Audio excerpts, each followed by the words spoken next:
Look at what we have here. Ryan Faulkner here at Triathlon.com doing a live video. Hopefully this is working well. I have a little bit of glitch and hiccups here at the HQ with tech and IT and all kinds of good fun stuff. So hopefully this is coming through okay. I am streaming this live, so I've got Facebook comments pulled up here on another screen. So if anytime during this little video, we're going to talk about IRONMAN Texas, specifically race week, what that looks like, kind of what training should look like. I've already done a video on taper during that week before the race. So let's kind of go more of the logistics of getting into town, all kinds of things you should be doing and should be avoiding if at all possible. So we're going to be talking about that. So if you got any questions, you can pop them up while we're here live. If you're watching this video in replay in Facebook, give it a comment if you got any questions. If you're seeing it in YouTube, put a comment on there if you got any questions or anything like that. Help you out the best I can. I have attempted this race in 2014. This is my lone DNF for Ironman.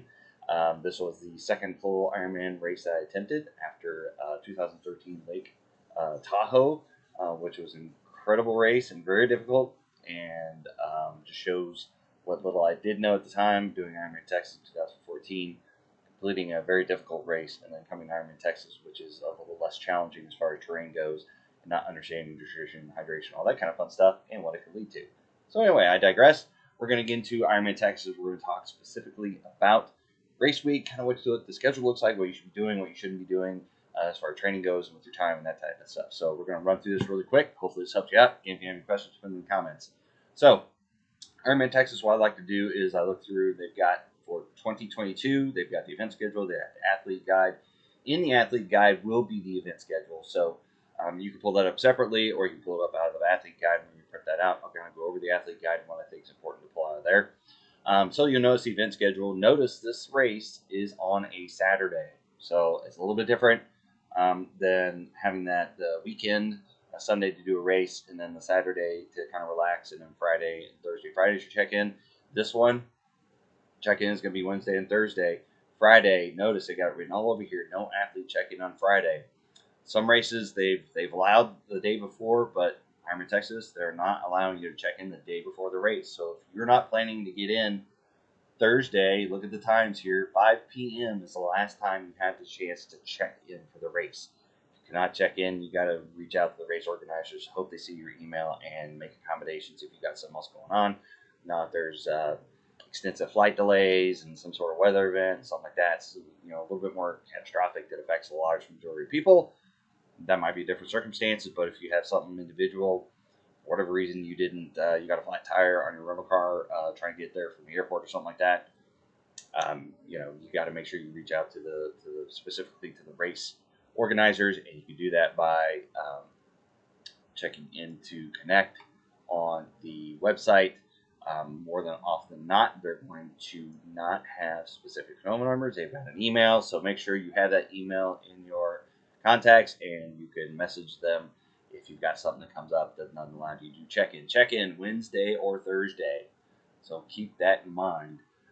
Personally, I like to show up the first day for check-in as early as possible, because you just get everything out of the way. You get all the logistics of checking in, get your bike set up, all that kind of fun stuff, all the stuff. So Thursday is a little bit lower intensity, is lower stress. And then you have an opportunity, if you have something wrong with your bike, you can bring it back to Ironman Village. Usually in Ironman Village, they've got the Play Try Store and Tech Service Center. If you find something wrong with your bike, if you need gear, something didn't come through, something got shredded, something got taken out when they check your bags and TSA, all that kind of fun stuff. You got kind of a day barrier. You still have that Friday, but if you come in Thursday, you're doing check-in, you get your bags, getting everything all situated and set up, and checking your bike gear. And by that time, other athletes have already started coming in too. So the bike store is getting full. The gear might be selected, might be picked through a little bit, so you have less opportunity if you miss something. But this is in Houston, so in the Woodlands, there's tons of places, bike stores and other sporting goods stores. So you won't be totally out if something happens and you need some gear. But it's just nice to get there a little bit early, if at all possible, to get there, get situated, get set up, so then Thursday you can do a quick little bike ride, a little run. A little open water swim if they have that. If you look here on this, they do have a welcome banquet, which they've kind of added those back here after the pandemic situations of taking them out. Notice they've got a practice swim on Friday, so that's another thing. Get all checked in Thursday, if at all possible, and then they've got a practice swim 8 a.m. to 10 a.m. at the North Shore Park. So that's kind of nice to get in there to get a feel for the waters and what it's going to be like. Usually, Ironman Texas is kind of a little kind of a lake situation. It's a pretty stagnant body of water, so it's not the best. It's pretty murky. So it's a good opportunity to get in there, swim around, kind of get a feel for what the view is going to be like in the water and everything. So I highly recommend that is lining up your swim practice. So if you look, this is just a beginner plan as far as what you got going on for training wise. I just kind of generic Monday, Wednesdays, and Fridays are swims, and Tuesday, Thursdays are bikes and runs. So however you got to manage your schedule. I like to see at least a pool swim in before you take off and head to the race site. Assuming you go in on Wednesday and Tuesday, you got a little short bike ride, a little short run, nothing crazy. Just that's probably going to be the last of any kind of real intensity that you're going to do.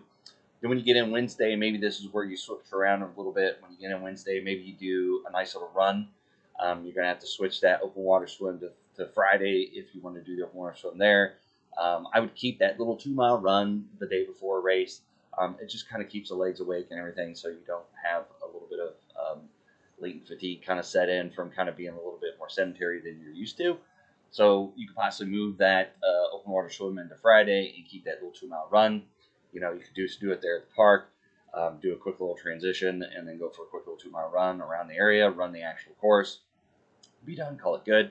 So maybe Thursday you keep your little short ride in to make sure the bike's good and everything's all checked in.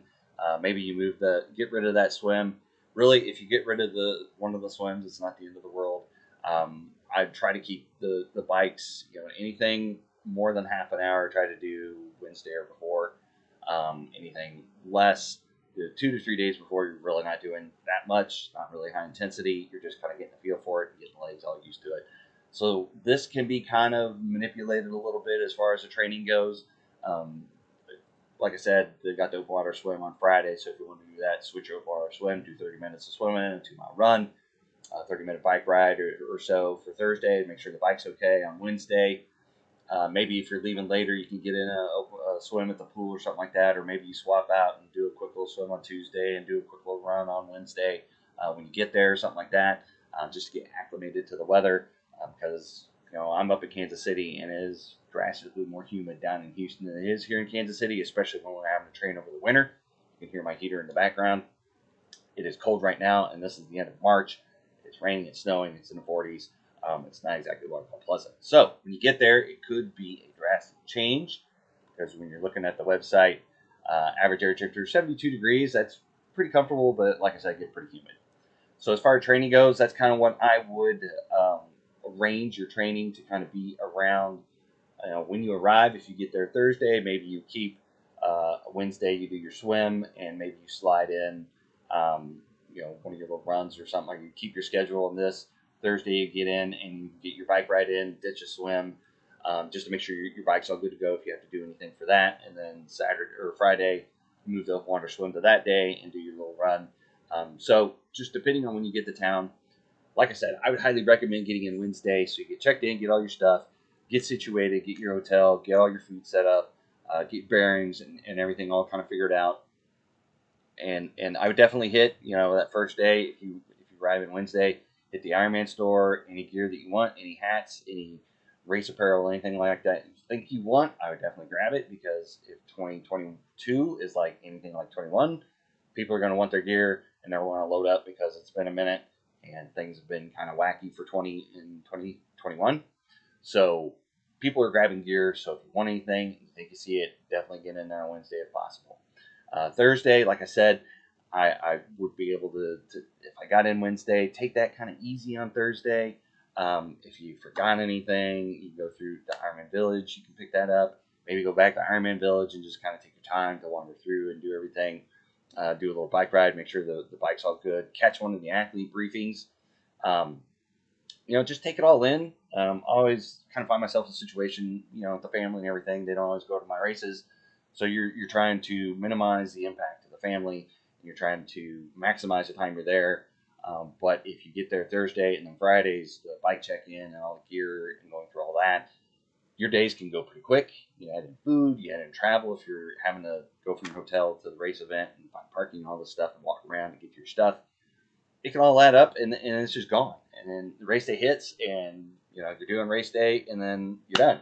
And then usually the day after the race, most people are coming back on Sundays.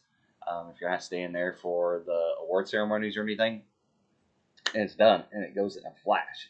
So I definitely, if you've got the capacity, show up the first day that check-in comes in, or if you have the ability to arrive before that and get all situated. And Wednesday you just roll in first thing, check in, go to the Ironman store, get all the things set up.